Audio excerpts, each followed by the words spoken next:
I think that design is the same as other professions in that it's not just what you know, but it's also who you know. You can often find out about employment opportunities through your connections, the connections that you've made through social groups and also previous work experience. However, it is a little bit more demanding in that you also have to have a portfolio or proof of your work, not just a resume or a list of your accomplishments. I think our industry is different. I mean, at least the way we look for candidates to hire here.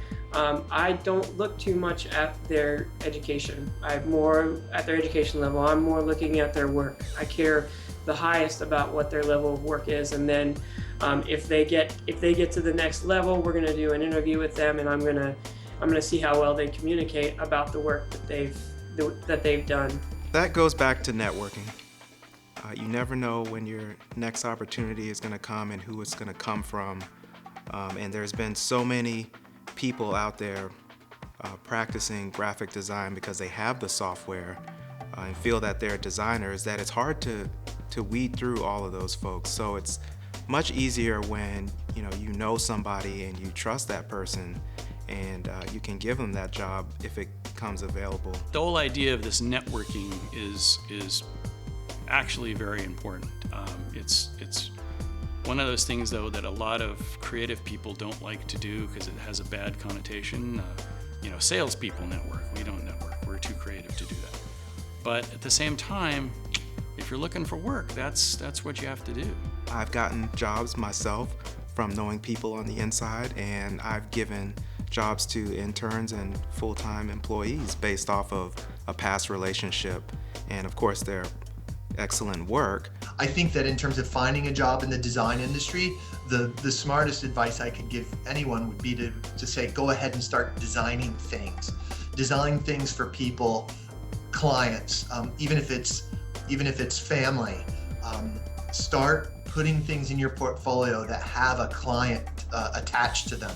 Your portfolio when you're a designer is everything. It's your resume, it's who you are. As long as you are constantly working on refining that and showing your best work and showing a breadth of work, that's what's going to get you somewhere.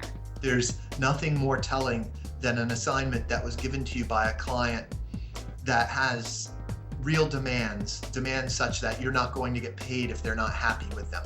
I'd say definitely don't back down on the job that you want and to keep coming at it and don't settle. So one of the things I'd say is find out about the agency, the position, the decision maker, and use it to your advantage without coming across as a stalker. In one way that it's different is you can usually get away with a lot more and be a little bit more creative than you can in some of the more traditional roles and other occupations.